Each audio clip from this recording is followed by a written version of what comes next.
B.Tech in electrical engineering हा अभ्यासक्रम विद्यार्थ्यांनी का निवडावा? अतिशय कोर ब्रांच आहे आणि विदाऊट इलेक्ट्रिसिटी आपण आपल्या आयुष्याची कल्पनाच सध्या करू शकत नाही. उच्च पगाराच्या किंवा प्रतिष्ठित नोकरी मिळवण्यासाठी विद्यार्थ्यांनी काय प्रयत्न केले पाहिजे? उच्च पगाराच्या नाही म्हणणार, मी म्हणेन की तुमच्या करिअरमध्ये तुम्हाला पुढे जायचं असेल तर नवीन नवीन टेक्नॉलॉजी किंवा नवीन नवीन टेक्निक्स जे काय येतात ते शिकण्याची आणि नवीन काहीतरी करून बघण्याची इच्छा दाखवली पाहिजे. प्लेसमेंटची स्थिती कशी आहे? प्लेसमेंट्स इलेक्ट्रिकल इंजिनिअरिंगला आहेत, खूप प्लेसमेंट आहेत. विद्यार्थ्यांनी इलेक्ट्रिकल इंजिनिअरिंगसाठी आपलंच कॉलेज का निवडावं? नमस्कार, मी शाहू पाटील, इलेक्ट्रिकल इंजिनिअरिंगचा विद्यार्थी आहे AISSMS COE मधून. तर आज आपण एका अतिशय महत्त्वाच्या आणि सतत विकसित होत असलेल्या क्षेत्राबद्दल चर्चा करणार आहोत. आजच्या तंत्रज्ञान प्रधान युगात ऊर्जा, ऑटोमेशन, इलेक्ट्रिक व्हेकल्स आणि स्मार्ट सिस्टम्स या सर्व क्षेत्रांच्या केंद्रस्थानी इलेक्ट्रिकल इंजिनिअरिंग आहे. त्यामुळेच या क्षेत्रात करिअर करण्याच्या संधी दिवसेंदिवस वाढत आहेत. या विषयावर अधिक प्रकाश टाकण्यासाठी आज आपल्यासोबत आहेत doctor A Apte madam, HOD of electrical engineering AISSMS COE.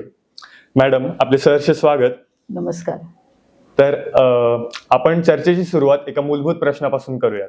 B.Tech in electrical engineering हा अभ्यासक्रम विद्यार्थ्यांनी का निवडावा? अतिशय चांगला प्रश्न विचारलेला आहेस तू.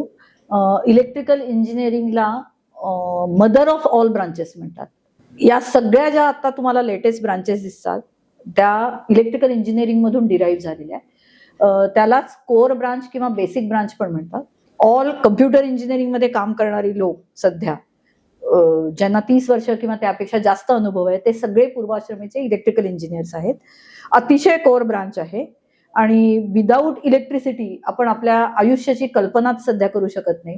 म्हणजे त्याचं इतकं महत्व आहे आपल्या आयुष्यामध्ये इलेक्ट्रिसिटीचं की त्यामुळे इलेक्ट्रिकल इंजिनिअरिंग ब्रांच मधून मग तुम्हाला महत्वाचं वैशिष्ट्य इलेक्ट्रिकल इंजिनिअरिंग मधलं हे आहे की इलेक्ट्रिकल इंजिनिअरिंग मधून पास झाल्यानंतर तुम्हाला अतिशय वेगवेगळ्या डायव्हर्सिफाईड ब्रांचेसमध्ये जाता येतं.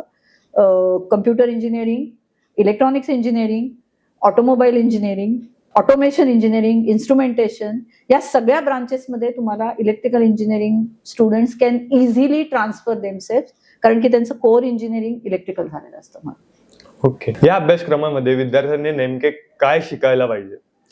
कोणत्या मुख्य कौशल्यांचा त्यांना गरज असते?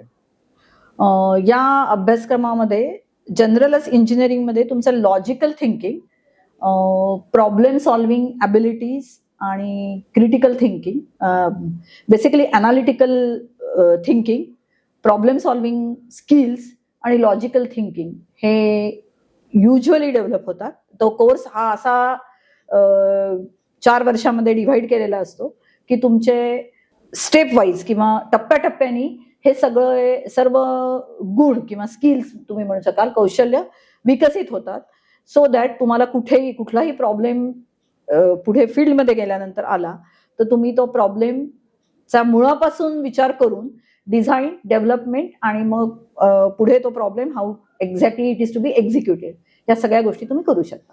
ओके. इलेक्ट्रिकल इंजिनिअरिंग मधून कोणकोणत्या उपशाखा किंवा स्पेशलायझेशन पुढे विद्यार्थ्यांना करता येतं? इलेक्ट्रिकल इंजिनिअरिंग मध्ये वेगवेगळ्या उपशाखा किंवा स्पेशलायझेशन तुम्ही म्हणताय तसे आहेत. एक महत्वाचं आहे पॉवर सिस्टीम ग्रुप किंवा पॉवर सिस्टीम डोमेन. त्यामध्ये तुम्हाला जे दिसतं आता सध्या की जी इलेक्ट्रिसिटी आपल्यापर्यंत येते ती इलेक्ट्रिसिटी जनरेट झालेली इलेक्ट्रिसिटी ट्रान्समिशन आणि ती डिस्ट्रीब्युशन आपल्या प्रत्येकाला आता या रूम मध्ये सुद्धा जी इलेक्ट्रिसिटी आली आहे ती आपल्याला कुठेतरी लांब 700 किलोमीटर लांब निर्माण झालेली आहे आणि ती आपल्याला मिळते.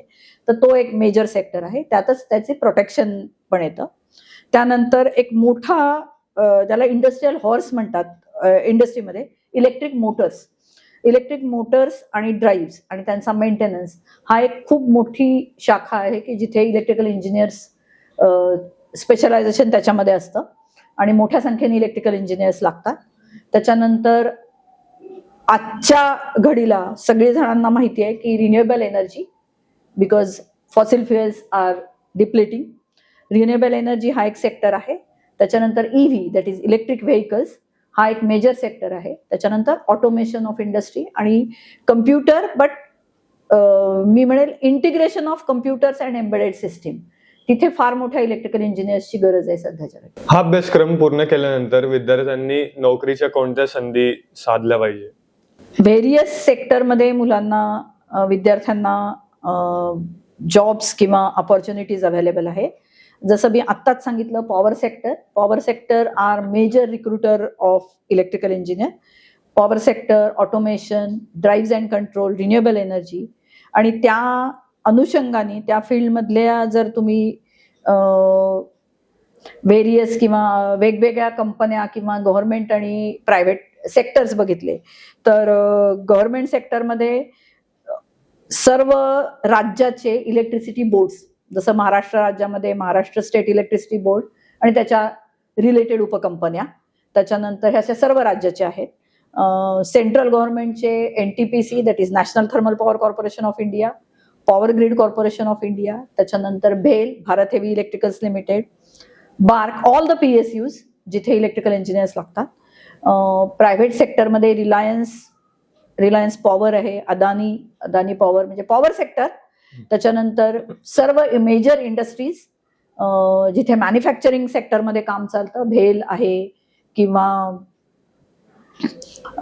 L&T आहे, सिमेन्स आहे, इमर्सन आहे, आणि कन्सल्टन्सी बेस किंवा टर्नकी प्रोजेक्ट जिथे होतात, सिमेन्स, इमर्सन, हनीवेल, इथे सगळे ऑटोमेशन बेस टर्नकी प्रोजेक्ट्स होतात.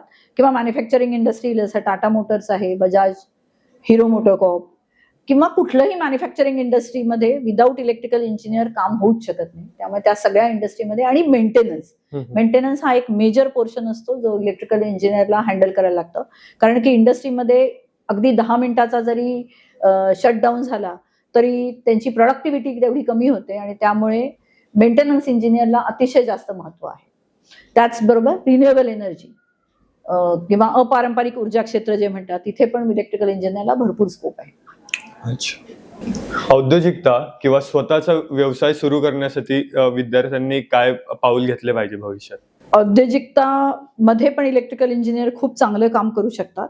जसं आत्ताच मी म्हटलं की रिन्युएबल एनर्जी हा एक मेजर सेक्टर आहे की ज्याच्यामध्ये मुलं आपलं स्वतःचं एंटरप्रेनर और स्वतःची कन्सल्टन्सी टाईप ऑफ फर्म सुरू करू शकतात, किंवा टर्नकी प्रोजेक्ट ज्याला म्हणतो की जे conceptualisation, design and execution of the project. मग तिथे ऑटोमेशन आलं त्या पर्टिक्युलर प्रोजेक्टसाठी लागणारे सगळं, हल्ली MEP म्हणतात, म्हणजे mechanical, electrical and plumbing, all those things are working as work together, आणि त्या क्षेत्रामध्ये मुलं स्वतःचं काहीतरी करू शकतात.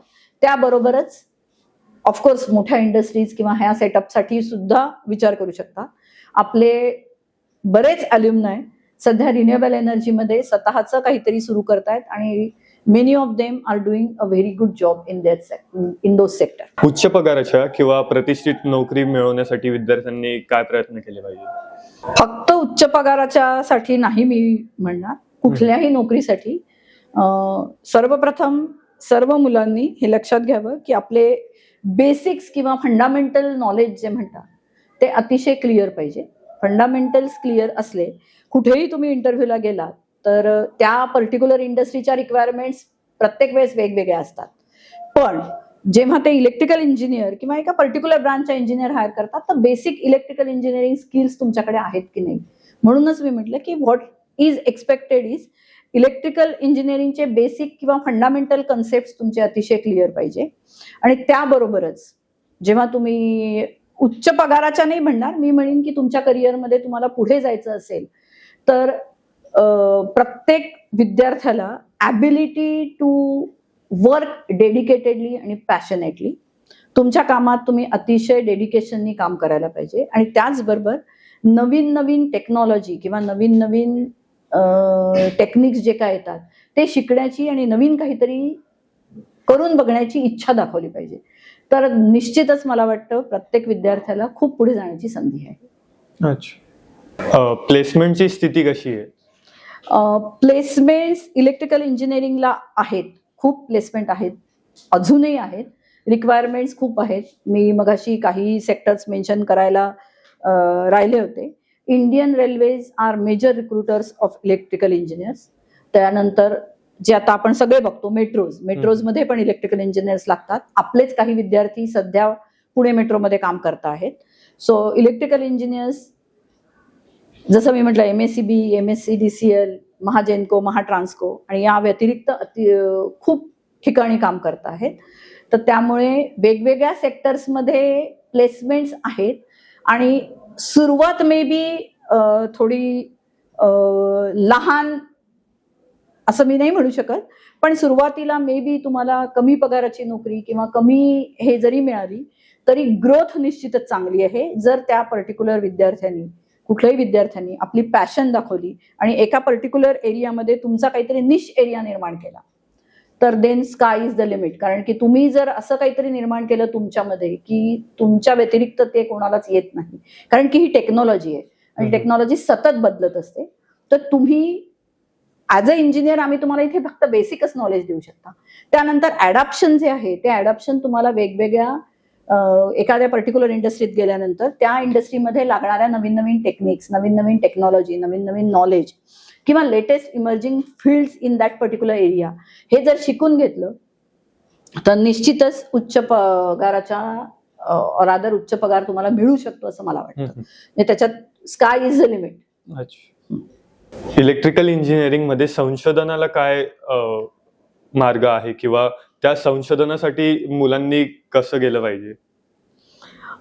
संशोधनासाठी पुन्हा काही गुण आत्मसात करावेत असं मला वाटतं. पहिले तर ते दॅट ऍप्टिट्यूड, रिसर्चसाठी लागणारा ऍप्टिट्यूड जो आहे त्याकरता तुम्हाला जे लागतं ते एका जागी किंवा एक 5-5 तास बसून संशोधन कधीच एका दिवसात होत नाही. आणि कुठलाही प्रयोग तुम्हाला माहिती आहे की आईन्स्टाईननी जेव्हा आपण म्हणतो की दिव्याचा शोध लावला किंवा हे, तर तेव्हा जेव्हा त्यांनी 999 शोध त्याचे फेल्युअर्स गेले तेव्हा 1000वा शोध त्याचा करेक्ट होता. तर त्यामुळे तुम्हाला डेडिकेटेडली एफर्ट्स करायला पाहिजे. त्यानंतर there are number of organisation, डिफेन्सची DRDO ऑर्गनायझेशन आहे जिथे विद्यार्थ्यांना ज्युनियर रिसर्च फेलोशिप म्हणून घेतात. त्याच्यानंतर ग्रॅज्युएट झाल्यानंतर there is one exam known as GATE, graduate aptitude test असते, ज्याच्या स्कोअरवर तुम्हाला डिफरंट IITs आणि NITsला पोस्ट ग्रॅज्युएशनसाठी ऍडमिशन मिळते आणि पोस्ट ग्रॅज्युएशनच्या मध्ये तुम्हाला रिसर्च करण्याकरता प्रोत्साहित केलं जातं आणि तिथूनच पुढे वेगवेगळ्या ऑर्गनायझेशनमध्ये किंवा जिथे रिसर्च चालू आहे, मे बी डिफेन्समध्ये किंवा BARC तिथेही इलेक्ट्रिकल इंजिनियर्स लागतात किंवा न्यूक्लिअर टेक्नॉलॉजी किंवा वेगवेगळ्या कंपन्या किंवा तुम्ही स्वतःचा कन्सल्टन्सी चालू करून त्या पर्टिक्युलर फील्डमधला रिसर्च तुम्ही करू शकता. पण त्याकरता आधी पोस्ट ग्रॅज्युएशन किंवा त्याबरोबरच जसं भारतामध्ये वेगवेगळ्या IITs आणि NITs आहेत तसंच तुम्हाला परदेशी सुद्धा जाता येतं. आता मला वाटतं हल्ली सगळ्याच मुलांना परदेशी जाण्याकरता लागणाऱ्या वेगवेगळ्या एक्झाम्स आणि कुठल्या एंट्रन्स एक्झाम द्याव्या लागतात किंवा त्याची तयारी कशी करायला लागते ही माहिती आहे. तर ती माहिती घेऊन ज्याला इच्छा आहे, फक्त संशोधनाकरता मला वाटतं ती एक ऍप्टिट्यूड लागते, ती सगळ्यांकडेच असते असं नाही. तर संशोधनाला मुलांनी आपला कल ओळखून की आपली ऍप्टिट्यूड संशोधनामध्ये आहे का, कारण की संशोधनामध्ये जसं मी म्हणलं जेव्हा तुम्ही खूप तास संशोधन केल्यानंतर आणि महिनोन्महिने केल्यानंतरही तुम्हाला काहीच रिझल्ट मिळत नाही, तर न खचून जाता किंवा फेल्युअरला न घाबरता जर तुम्ही संशोधन केलं तर नक्कीच खूप संधी आहे. आणि उच्च शिक्षणासाठी विद्यार्थ्यांना काय संधी आहे इलेक्ट्रिकल इंजिनियर्सला? ऑलमोस्ट सगळ्या युनिव्हर्सिटीजमध्ये, सगळ्या IITs आणि सगळ्या NITs मध्ये MTech वेगवेगळ्या स्पेशलायझेशन, इलेक्ट्रिकल मधल्याच वेगवेगळ्या स्पेशलायझेशन मध्ये MTech कोर्सेस अवेलेबल आहेत IITs आणि NITs मध्ये. या व्यतिरिक्त तुम्हाला जर MS करायला कुठेही बाहेर जायचं असेल परदेशी विद्यापीठांमध्ये, तर सगळ्या परदेशी विद्यापीठामध्ये इलेक्ट्रिकलचे स्पेशलायझेशन कोर्सेस अवेलेबल आहे जिथे तुम्ही MS करू शकता. या व्यतिरिक्त electrical engineers can do their specialisation in computer engineering, networking, त्याच्यानंतर VLSI, मेकॅनिकलचे, रिन्युएबल एनर्जी, EV टेक्नॉलॉजी आणि वेगवेगळे इंटरडिसिप्लिनरी फील्ड्स किंवा मॅनेजमेंट सेक्टर्स जिथे तुम्ही तुमचा पोस्ट ग्रॅज्युएशन करू शकता. तर विद्यार्थ्यांनी इलेक्ट्रिकल इंजिनिअरिंगसाठी आपलंच कॉलेज का निवडावं? आपल्या कॉलेजमध्ये अशा काय सुविधा आहे आणि काय संधी आहेत? For that I will like to tell you that मी स्वतः या कॉलेजमध्ये 29 वर्ष झाले नोकरी करते आहे. अपार्ट फ्रॉम क्लासरूम टीचिंग मला असं वाटतं की आम्ही इथे इलेक्ट्रिकल इंजिनिअरिंग व्हाय इलेक्ट्रिकल इंजिनिअरिंग आर कॉलेज, त्याचं उत्तर देताना मी म्हणेल की फक्तच क्लासरूम टीचिंग नाही, वेळोवेळी पहिली गोष्ट तर मी सांगेन की इलेक्ट्रिकल डिपार्टमेंटमध्ये अतिशय डेडिकेटेड आणि एक्सपिरियन्स फॅकल्टी मेंबर्स आहेत. सगळे फॅकल्टी मेंबर्स आपल्याकडे जे आहे ते ॲव्हरेज एक्सपिरियन्स 10 वर्ष आणि अबाऊ आहे. हा एक पहिला मुद्दा. दुसरा मुद्दा असा की सर्व फॅकल्टी वेळोवेळी त्यांच्या स्पेशलायझेशनमध्ये अतिशय निष्णात आहे. त्यामुळे ते वेळोवेळी वर्गामध्ये मुलांना latest avenues open for electrical engineers in the industry याबद्दल वेळोवेळी गाईड करत असतात. त्या व्यतिरिक्त फक्त क्लासरूम टीचिंग व्यतिरिक्त आम्ही डिपार्टमेंटला वेगवेगळ्या स्पर्धा, वेगवेगळे क्लब्स, स्टुडंट चॅप्टर्स, वेगवेगळ्या activities like industrial visits, project competition, mini project असा ऑर्गनाईज करतो, ज्या अनुषंगाने मुलांची सर्वांगीण व्यक्तिमत्व विकास होतो. फक्तच बुकिश नॉलेज देण्याव्यतिरिक्त we always encourage students to participate in different competitions like paper presentation, project competitions किंवा हॅकॅथॉन वेगवेगळ्या, किंवा हे स्टुडंट चॅप्टर्स आहेत जसं ई-बहा आहे, त्याच्यानंतर गरुडअश्व आहे, ड्रोन क्लब आहे, वेगवेगळे क्लब्स आहेत. त्यामध्ये आम्ही मुलांना एनकरेज करतो पार्टिसिपेट करायला आणि त्या अनुषंगाने प्रत्येक जण आपापल्या आवडीनुसार, ॲप्टिट्यूडनुसार आणि ॲटिट्यूडनुसार त्या पर्टिक्युलर फील्डमध्ये जास्तीचं नॉलेज गेन करू शकतं आणि त्याची पर्सनॅलिटी डेव्हलप करू शकतं. म्हणून मला वाटतं की electrical engineering of AISSMS engineering college rank wise also if you go for it, Pune युनिव्हर्सिटीत one of the top ranking department आहे. So that will definitely help you. तर धन्यवाद मॅम, आपण धन्यवाद. आपला वेळ दिला आणि आम्हाला एवढी छान माहिती पुरवली. तर धन्यवाद. धन्यवाद.